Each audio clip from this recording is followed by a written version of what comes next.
Again, good morning and welcome back. It's still Daybreak Africa, reaching you from Studio Saying on those city, of course. I'm Ezekiel, Ogar. This morning we'll be talking on the most trending issue facing Nigeria. Now, over time, we had the issue of Halima Shehu, when she was accused of alleged 44 billion naira, and then afterwards we have the issue of Beta Edu, which we'll be talking in detail, accused of 585 million naira. Should I say fraud at this point, or misappropriation at this point? Well, anyways, it's all alleged, not until a court of appeal or appeals court them to find her guilty at whatever point. Now we have a guest in the house, person of Akinsile, Akinniran, as we discuss this topic. Welcome on Daybreak Africa. I think it's safe to say on my part, Happy New Year. Yes, I wish you the same. Happy New Year to all of us. Well, thank you for joining us once again on Daybreak Africa. However, I'm very certain that you know very well about this topic. So that today we'll be talking about two major topics, talking about the misappropriation of funds, alleged misappropriation of funds, and also the talk of the cost of governance as well. But first of all, we'll start with the misappropriation of funds. First of all, what came to your mind when you heard about the news? So when I heard about the woman doing such a terrible thing, I was thinking this woman, she must be a young woman.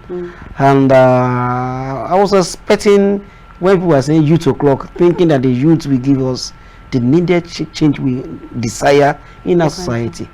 And I was thinking that could this be an error? But when I discovered those people that are even involved in the scandal, I began to wonder, where are we going to in Nigeria? And on that note, I am still of the belief that we are yet to get it right, either by age or by status or by experience. We are far from where we are going to. If Beta Edu, one of the respected ministers, can go this far, I am afraid the fate of Nigeria. However, I have a clause. Should we have this humanitarian ministry? Exactly where I was going. That is my first question. I wanted to ask about your view as well concerning the ministry of humanitarian and disaster management. So, because many have also come out to air their views as the ministry not even well coordinated to the extent that you could easily siphon funds from there, and well, those are without proofs, they are just comments. However, what is your own view concerning the ministry? Very simple. I want to believe Nigeria are aware that this ministry was once a department under the vice president of Nigeria, and it was as a result of trying to make huge money for some individuals without being queried. That is why that ministry was established, humanitarian ministry. Anybody can hide under that to make anybody wealthy overnight, under the place of humanitarian. Take for instance, if I have friends or colleagues and I'm the minister of that in that parastatal or that ministry, all I need to do is just get the details of that family of my friend and do the needful. Nobody will query me. Today we are able to query Beta Edu because she transferred such money to a particular private account. What if she had channeled it through the appropriate quota to some individuals? Nothing would have happened, and perhaps God wants to expose her. That is why she got herself in this mess. To me, I don't think such ministry should exist. It's another means of empowering some individuals. And let me just shock you. This last year election in Ondo State, I received some amount under the same ministry, but it was given to me during election. So that's to say, and I am just one out of hundreds of thousands that got the alert. Likewise, the so-called individuals are getting the same money. To even make it funny, how much are they supposed to give Nigerians if they can use 3 billion to verify? How much do you want to give Nigerians? Then what are you verifying? That you want to spend 3 billion naira? That's huge, for God's sake. So to me, I don't expect such ministry to exist. And if I am in the position of President Bola Ahmed Tinubu today, I will scrap it, and I will return it back to the department it is, because if the first minister could go with about 44 billion naira, and the second one now we need to take in less than 7 months, 5.585 million gone to a private account. sure that something is featuring in that ministry and we need to belabor ourselves or doubt our integrity again, instead of us to be exposing ourselves as a result of this ministry, let us scrap it and start afresh. Actually, while talking, you made a very valid point. As at the last administration, we tend to accuse the former president, Muhammadu Buhari, as to, when it comes to appointment, we believe he made appointments out of sentiment and not really because people actually befit that position. Take, for example, the Ministry of Education, he appointed Adamu which we all wanted to believe he had no experience whatsoever when it comes to education, amongst other appointments. But coming to the present administration, I think it turns out to be a different ball game entirely. Now, the person of Better Edu, like you said, rightly said, she's 37, 38. Major point is she's below 40. Consider the youth. We talk about, when it comes to youth administration, we talk about youth inclusion, female inclusion. We tend to actually see the president as a listening president, because we are actually seeing situations where he tends to actually listen to certain cries, and then he go back and then make certain reformation and tend to change even things he had already said prior. Now, with all these things, trying to really work things out in his administration, is it that the issue of embezzlement, misappropriation of fund is something we should just tend to live with no matter what? Because we can't really compare this administration with that of the previous administration, considering all he has been doing. We talk about female inclusion. Female tends to actually want to talk about, they say what a woman can do, or rather what a man can do, woman can do better, and all that. But with this, we have seen what 2 men have done in the space of just 7 months. So with all this at hand, is it that the issue of misappropriation and corruption is just in our bones and we just can't do away with? Thank you very much. To me, I graduated from a school whereby they certify you on 2 occasions, on 2 reasons, for 2 reasons. One, in learning and character. That's the University of Ibadan. Every certificate they issued is always in 2 forms. You are certified in learning and character. Yes, these guys are doing well in the field they have given them to work, but what about their characters? Characters are inborn. That A has done it, that does not mean B will do it. Let us be sincere. Though the 2 enviable youths we have in this ministry, in this present administration, have been funny in their characters, but that does not mean every one of them will do. That's about that. But the question is this, based on what you asked, this character of a film that they are portraying, can we generalize it? One, if we can, does that speak the mind of every youth in Nigeria, that every youth in Nigeria can do as well, they can do what they have done? The answer is no. But as far as this administration is concerned, this particular ministry have been adjudged to be one of the best ministries in this administration, but today the reverse is the case. To me, I want to believe he has messed up.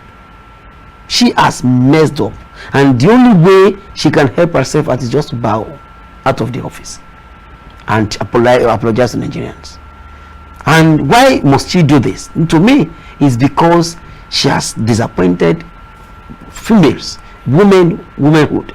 She has also disappointed youths that she represents. She has disappointed them. We have given something. That reminds me, when we are talking about character, that reminds me of Daku Maradona, who was a very successful footballer, but into drug.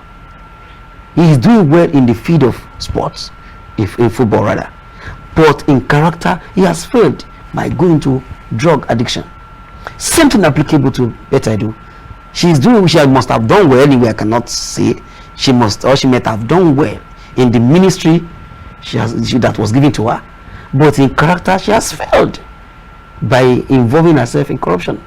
You cannot tell any woman being on earth that you don't know that you cannot transfer government money into private accounts. Excuse is not tenable. Ignorance is not tenable in the court of law, and she cannot tell Nigerians that she's not aware of that. And on that note, I don't want Nigerians to generalize the case of Better Edu to represent the minds of youths in general or women in general. We have seen women in the past, the likes of Okonjo Iweala, the likes of Dora Kuyili, and the rest. They have made Nigerian proud, though they are mothers, not younger. but they are still mother. The way Better Edu is also a mother of 3. And when we are talking about youth, some youths have made Nigerian proud. And if she has been mistakenly or by error find herself in this shoe today, this must have served as a lesson for her against the future. Let's talk a little about the open secrets of transferring government funds into private accounts and making payment as such. Now, we've had certain persons, I think recently there was a man that actually came up to say at some point he served the government, and then when he was about to be paid, he was paid through a private account, and he found it rather suspicious, you know, since he served the federal government of Nigeria. He was expecting his pay to come from them, not from some individual, and then giving you money and then expecting he felt it all fishy. Now it's more like an open secret because it's more like an act that has been done over time, right from the previous administration down to this point. I mean, it's funny when people tend to actually talk about it now, because it's more like it has always been like that. And I noticed from her words, you know, what Better Edu was trying to justify herself, she never really saw that act like probably an atrocity or something terrible. She was only trying to explain the fact that she had to actually make the transfer in order to make certain payments, but not saying the act in itself, you know, from a government account to a private account as something illegal, to show you how this issue has been. Now the question is, how can we or the administration tend to curtail or, you know, handle situation as this? You know, it's more like actually you got into it per se. It wasn't really, or it didn't really originate from them per se. You know, it has always been over time. So how do you think the presidency could actually handle such issue? Very simple. They have laid the example now, and we have to give it to the present administration. I want to give it to President Bola Ahmed Tinubu. He has done well by using this young woman as a scapegoat. Truly, she is not the first person that will do that, transferring government money into private accounts. In the past administration, they have been doing it. That Mr. A has done wrong, does that mean Mr. B should do? So if Mr. A had done wrong and Mr. B has come to correct it, let us live by the correction. It is illegal anyway, whether you like it or not, give it any name. It is illegal. And President Bola Ahmed Tinubu has made Nigerians to know today that transferring money from government account to private account is illegal, and people must have learned their lesson now. I can assure you, going to state level, nobody want to try it again, because Better Edu has now become a scapegoat. And if President Bola Ahmed Tinubu wants to write in his name in the God, he must not make Better Edu a sacred cow. He must not. He must face the music, so that it will serve as lesson and deterrent to others that want to do same. But if you try to, okay, you have scolded him, scolded her, and she has learned a lesson, so let us free her. I can assure you, the world will never forgive President Bola Ahmed Tinubu for doing that. Anyways, you know, considering this kind of issues, it always has two sides to it. While some are on this side, the other are on the other side. However, we've also seen comments about this situation where many people tend to affiliate this act to the government, the current government, stating that these are the kind of people that are serving with Bola Ahmed Tinubu. So do you actually subscribe to that, as well as using one person's act to judge the rest? Two ways. One, I can say yes, and at the same time I can say no. But based on antecedents, we are like, let me use the 3 billion naira as a case study. If Femi Gbajabiamila, the chief of staff, can write to the Better Edu that the federal government has approved, or the president has approved, the payment of 3 billion naira for the verification exercise, common sense should tell us that 3 billion is outrageous for verification. So that's to tell you that they are now using the template of Femi Gbajabiamila as a scheme for her to survive the atrocity she has committed. And at the same time, if I am in the shoe of the government today, I need to query the Gbajabiamila of today, that how on that will you allow the president to approve 3 billion for verification? Then let us ask ourselves, how much is the money accrued or put as set aside for the whole payment to this less privileged? How much do we put aside? If 3 billion out of it can be used to verify, then what are we verifying? What are you verifying? What effort have you made so far? So if someone is now saying that it is peculiar to the administration, if our chief of staff can be involved in such an atrocity that is that Nigerians should be able to query, they are justified. But that does not mean the president is in support of it, because before the president can sign, there must be recommendations, and based on the recommendation, the president will sign. But that means perhaps they have recommended wrongly, or they have advised wrongly to the president. And I think by now the president must have known that these people, they don't mean well for Nigeria, and he will now tighten up his belt to ensure such thing never occur again in Nigeria. But to me, to generalize what Better I Do has done for other ministries could be right and could be wrong. Okay. Anyway, side by side, sorry to cut you, Ezekiel. Side by side along this investigation comes the 6-week suspension of the National Social Investment Program, which contains the Empower and school feeding programs and some of them. So do you think that at this point there might be a revival, and what do you think is the fate of those programs, considering again that when the president started, he was particular about this scheme? Let me use Empower as a case study. For the whole year, I think the program will expire by this February. Out of 12 months, they have just paid them 3 months. So they have 7 months, about 9 months backlog of outstandings they are expecting. And this ministry is there. They could not pay them. The school feeding is not, I have worked in schools. I know the number of times this food get to the pupils. So that means the program has not been forthcoming of recent. So if they suspend the program for now, it's of no effect because they are not working. So this 6 months, 6 weeks, what do you call it, suspension, will give room for readjustment, realignment, and adjustment of the whole thing. Perhaps when they come back now, it will come back new, provided there is change of heart by the players. Because the president and the administrators can never be everywhere, but they must have monetary training to ensure that they are working. Left to me, I have said it before and I will repeat it, we don't need it. This humanitarian ministry, we don't need it. This food feeding, we don't need it. Empower, we need it to reduce unemployment in Nigeria. If that is what they are doing, good. But any other program, let me ask you a question. When you say the vulnerable in the society, how do you measure it? I was watching those people that they called vulnerables in Cross River. They are all beautiful and some good looking people, and they are all getting their own alerts, while those people that needed it were wallowing in poverty. So that's the videos are there. The one they did in Cross River, I saw it. The same thing in Kaduna. When those people that needed the money could not get it, some individuals are smiling to the banks. So until we realize that there is no way we can measure the vulnerables or the less privileged in the society, the only one I can accept us to take is by seeing them. Look at the crippled one they were showing. Fine, we could say they could not walk, so they are giving them. But what about the elderly? They were speaking fluent and correct English.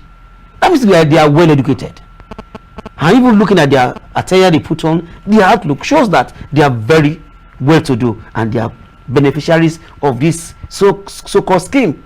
So until we get it right, and there's nowhere in the world they celebrate vulnerables.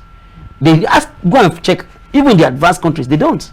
There are ways they have an establishment, you go there, you get what you want. Not that they say, the government say, okay, we have identified you and we are paying you. No! That's why I said we need to work on our system.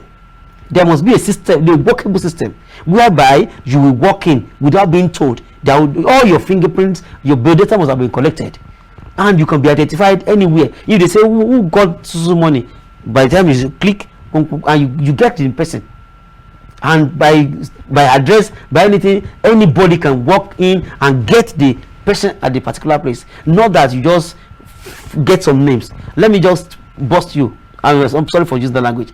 That was last year. People were collecting names and data of people your NIN, your BVN, your this, your that they want to give you, what do we call it? This federal government social fund. Lo and behold, many names were collected, including my own name. Till today, lo and behold, nothing has been given.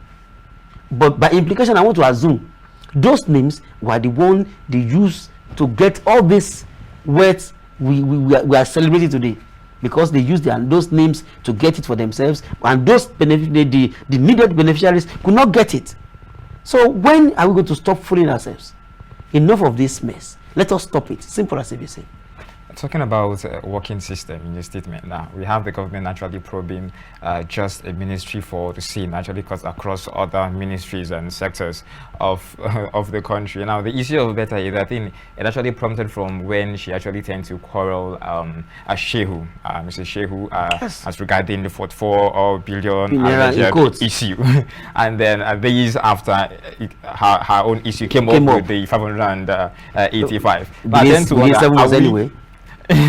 are we exactly, is the government really exactly, you know, probing and really checking his administration, or is just more like, you know, you insulted me so I'm insulting you, you know, just more like political fight among these persons, and then the government actually, the presidency probably using this as, like you said in your words, as scapegoats, maybe Simasave is working, because we know Nigeria for a fact we have had issues where billions has been siphoned, and we heard the news, but at some point we can't really say for sure what happened, how the incident actually end up going, but you know, for some reason it just went down the rug or the carpet and all that. So is this another example, you know, maybe Simasave, they're actually working, but in recent it's just business as usual? Left to me, I will call it business as usual. 44 billion in less than four years gone, and when she was queried, perhaps I want to assume they got some money back out of it, and this is the money she claimed she had spent, but the money had been they got the money back. Today, Better Edu said the money, they wanted to use the money for certain things. That was why she transferred the money to Susan's account. It's as simple as that. It's a ball game as usual. That is what I can call it. And the only way to stop it is to scrap it, because they are not making anything good for Nigeria. Scrapping the ministry. They should scrap the ministry. I think you're very particular. No. Let them return the ministry back to the department. No longer a ministry, because they don't have person or persons to supervise. That was why they could be siphoning, they could be embezzling, they could be doing all these trashes.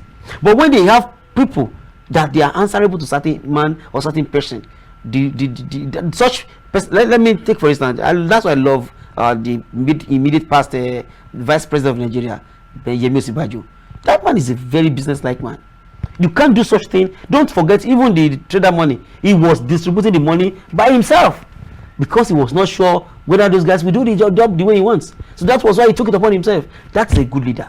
But today they are a ministry, and the person at the helm of affair has not turned to Kaba, that he can just begin to do the money the way she wants. But if I did be, she's under someone that can supervise, manage her, I can assure you this issue, this mess will not come up.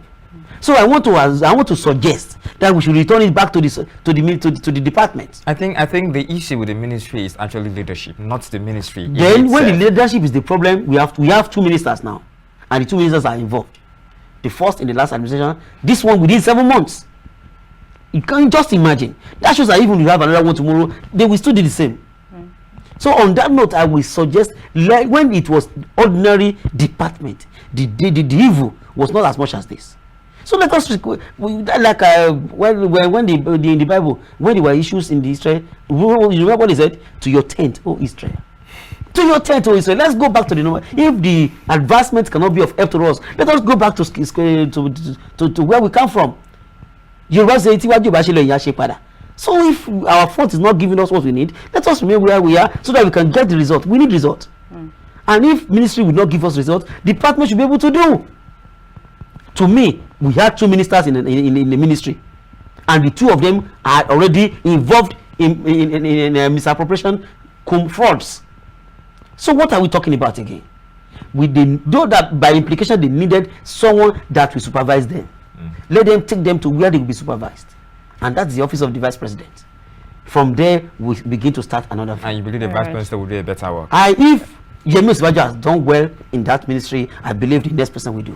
All right. I don't think we should dwell much on this topic. We still have another topic to touch, although we're out of time. However, let's move on to the 6% slash for official travels for public offices. So what's your take on it, though? Before I say anything on that, I want to commend this television station. You have done well. This very year I came here, it was one of the issues you raised, that the cost of governance, what did I say to it? And I told you, and lo and behold, under 1 week, it has been reviewed.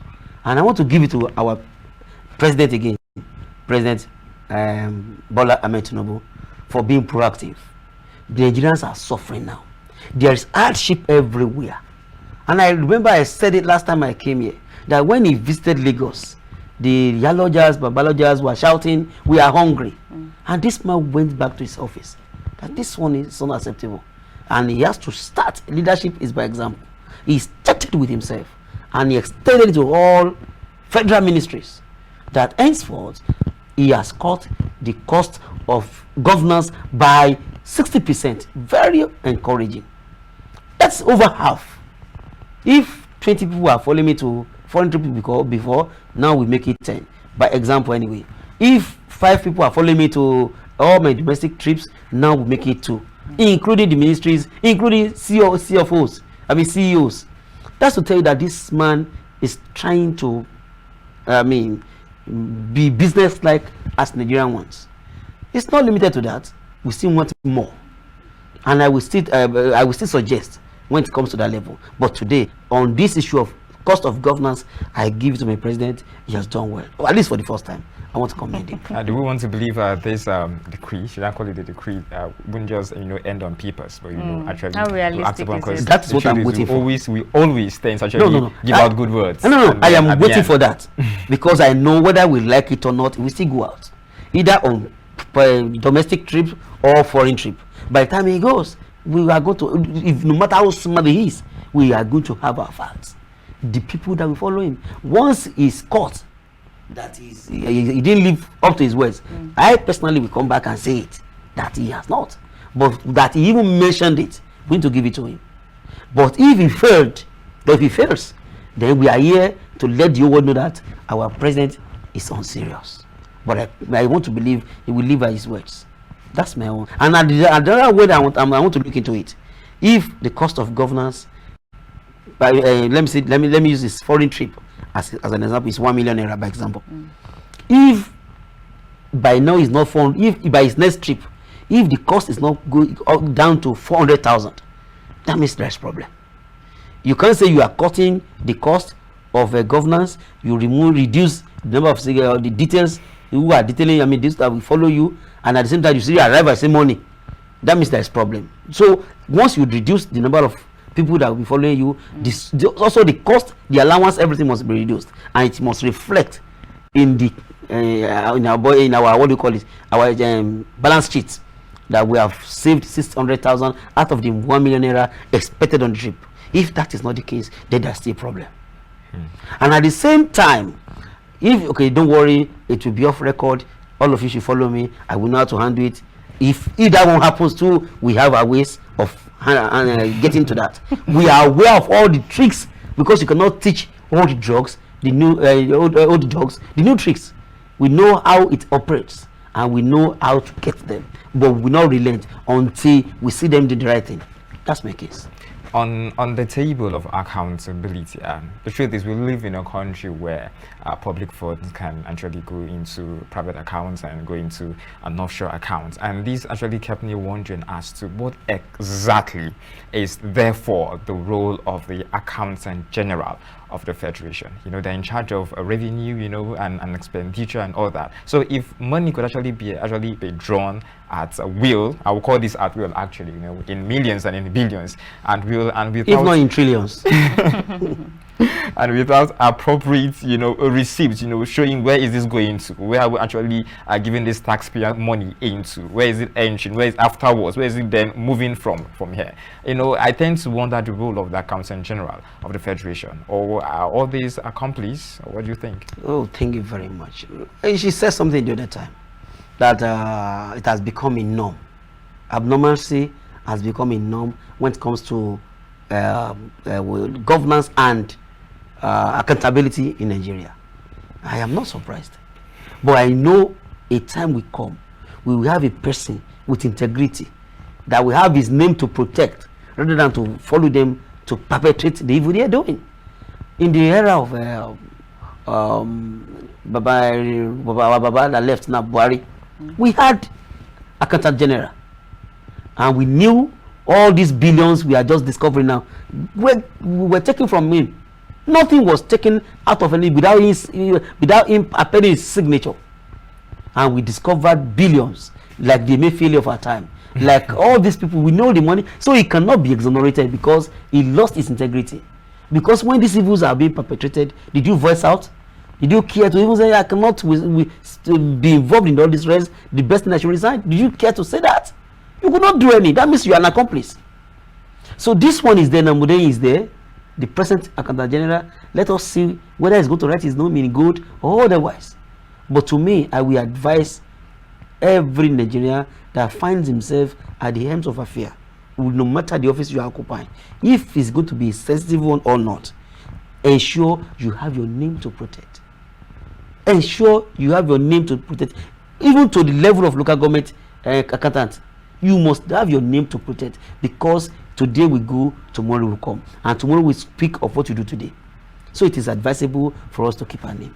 God bless Nigeria for that. Amen. Still rolling around the table of expenditure. Now, you actually said it's a good thing, having that travel cost expenditure, and all that 6% off. But is that only what we should be considering as a nation? Now, just the other time, we had 160 million given to our lawmakers, just to get a vehicle in the name of, having easy access to their constituency and all that. Don't you think? And I believe there are other allowances, probably hardship allowances, job allowances, filling and other miscellaneous attached to this. Don't you think all this actually tends to take a bunch of our resources? Resources will end up borrowing at some point. Don't you think the president also, tends to pay attention to all those resources and all that? In addition, you have not said one thing that my interest is in. That was the last 100 million naira for the MHR and the 200 million naira for the senators as a palliative. Rest palliative. And that's why I say other. You have not mentioned that. And my interest is in that. I don't know where our president came about that amount. Which area? I mean, where was the money come from? Where did you get the money from? Who approved the money? How did we arrive at that? If not that someone came out to mention it, nobody would have known. Actually. So that's part of the extravagant spendings we find ourselves. So don't you think it's not really a thing trying to commend him for the 60%? No. The noise is getting much, and if you want to redeem, if you want to try to rewrite, you have to start from somewhere. But the noise people are making from this 60% is so minute to the other things we don't expect the government to be doing, and they are still doing. But we must start from somewhere. If we are done well in the area of cost of governance, we want to assume it will extend it to other areas. And let me inform you, I want to wish all the governors to take clue from what the president has done. They should cost at all levels. Not only that, I remember the last time Akpabio, the Senate president, was going out, we know the kind of vehicles and the paraphernalia of security outfit he had. I wish him to take clue too. And at the same time, when the last time our president visited Lagos, we saw the trip and the people of the entourage. We want a change now. Once we begin to notice this, we will see his government to be serious. And once we still see the same, then that means we are just fooling ourselves and we not stop talking. We still continue to be saying it. That's by the way. And at the same time, as of today, it is not yet Uhuru in Nigeria. As far as governance is concerned, we are not getting it right. If he has just done 1 out of 200, what percentage is that? CF9. We need more. And like I said earlier, my area of interest is on this fuel. Fuel must come down. We cannot be buying fuel at the rate of 600 naira, 650, 700 in Nigeria. It's unacceptable. It's outrageous. Whatever means it will take him to bring it down will determine how our economy will strive as a nation. And if he's still maintaining that they are going to 1,200 as been speculated, or 1,000 has been speculated, that means they don't love Nigeria. Because Nigeria is so poor that an average Nigeria cannot feed with 1,000 naira. I have seen homes, a father, mother, and 3 children that spend 1,000 naira a day. How do they spend it? How do they manage it? And don't even we have those that cannot even have it at all. Yet they are moving. The level of poverty in Nigeria as of today is alarming, and we need to do something to it before it consumes us. God help Nigeria. Amen. Well, you've been all about how the government can change different things in order to favor the country. However, what are some of those things that they need to look into aside cutting the cost of governance, or particularly cutting the cost of official trips? So many things. The salaries, or let me say the allowances, and the let me say the take home of our legislators is outrageous. We need to look into that, and that's why people are cleaning themselves to be there, because it's so challenging. And the more when you are there, what you get is more than what you spend. If one in a year they can buy 160 million naira worth of SUV for you, you know what that means. Apart from other allowances, let us make that office less lucrative, and the genuine people that mean well for Nigeria will be there. That's number one. Number two, our workers must be attended to, because their take home can no longer buy. The least payment in Nigeria today is 30,000 naira, and the cost of a bag of rice in Nigeria today is 50,000. So that means that any least worker in Nigeria today can now buy a bag of rice, even in 2 months, because you have to save 2 months salary before you can buy a bag of rice, and you want to survive. The cost of transportation is extremely high. Thank God that he said he's going to slash it by 50% in certain area, not every part of Nigeria. And don't forget, Nigeria is a country that the particular place where that slash happened, the 50% slash in transport fare, was like 5% of Nigeria will benefit from it. So what's the fate of the remaining 95%? And that's in the area of the transportation. Another one is economy. Our economy is extremely bad. We need to improve on it. Our SME must be attended to. Our graduates must be employed, genuine or counterfeit. There must be something they must do to hand them money, and hide hand is the devil's workshop. God will help Nigeria. Amen. Well, thank you so much for joining us on this. It's my pleasure. DAYBREAK Africa. Thank you. And I think the words I'll take from this episode today is God will help Nigeria, because at that point where we actually need the prayers. Although we need to still keep our hope alive and hope for a better future, and also do our part at trying to achieve that. This is where we'll be joining the curtain on this episode of DAYBREAK Africa. I'll be handing over to our Lagos station. Do stay tuned, and thank you once again for joining us. I am Angela Daku. Do have a wonderful day ahead. I remain Ezekiel Ogar.